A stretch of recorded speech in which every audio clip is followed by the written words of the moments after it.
Now, you guys were mentioning pockets and stuff. I see behind you there, Gary, you've got kind of a crazy fanny pack there. Is that...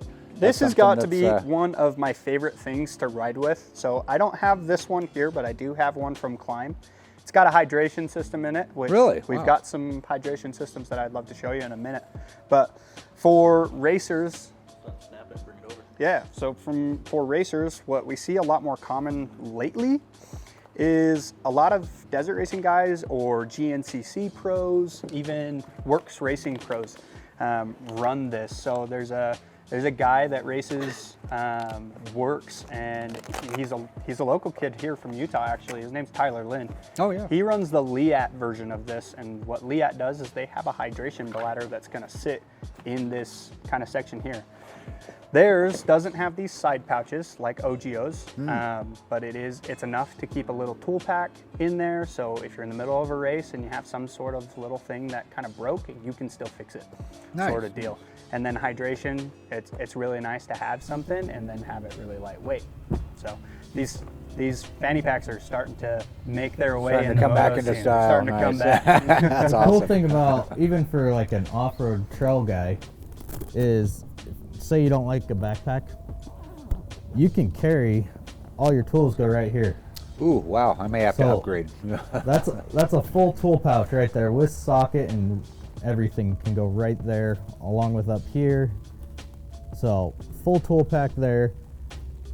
This is your water pouch. You can see it's got more of the water resistant outer layer here, so you don't, if it spills, it's not going all over you.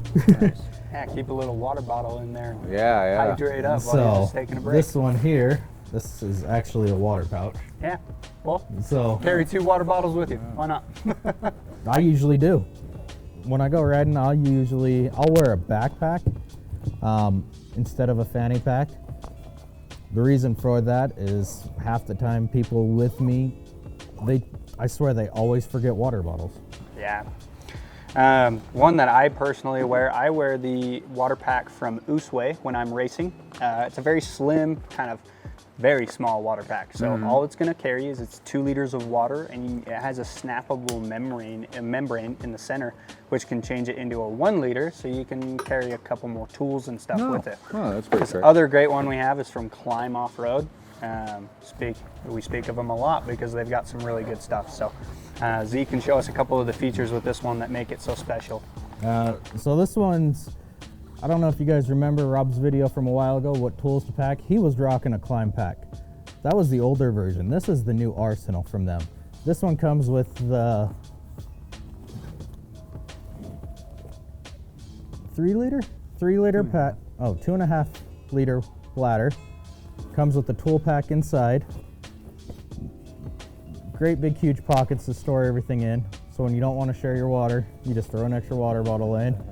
The big thing that the Climb noticed when they were designing this bag that I like about it, and I've started looking at like all my other backpacks that I have at home, hydration packs, none of them have something like this other than a couple of them, but nothing to this extent. So this is actually the shape of your back when you're riding. So it forms to you. Yeah. And so, because backpacks have always been just straight, and that never was comfortable. No. So this actually forms to you while adding a back pad to you. The other thing that's cool on these is they run a harness system. So instead of having 2 straps that come straight down and then a little tiny strap that comes across, they actually have 2 straps that come into each other.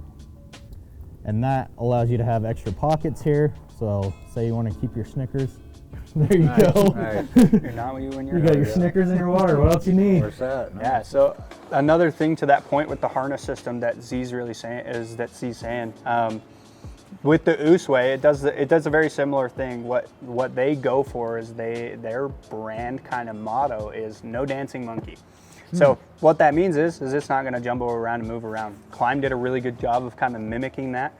I've worn one of these personally before, and it's really nice to be running at a high speed, and if you hit a whoop section, your bag's not going to jump up and down on you. That's a lot of guys say that's why they don't run a backpack. Yeah, because it moves around too much. I totally get that. Another cool thing with that form-fitting that Z was talking about is they have these kind of raised sections here that allow for airflow to kind of move through all of these little pieces here. And then these are also impact absorbent as well. So if you land on it, it's just a little bit of extra added protection that you wouldn't think you get with a backpack, which is really nice. And then they run the same material in their shoulder pads, so it's a little more comfortable. I know everyone's had it where they wear a backpack and it kind of digs into your shoulders. Yeah. It's just uncomfortable to wear. Climb's solution to that was to kind of bubble up these little shoulder straps here and then put that material in there and make it just that much more comfortable. So, Nice. really cool pack from them. Yeah, I'm kind of a backpack junkie. I like different backpacks.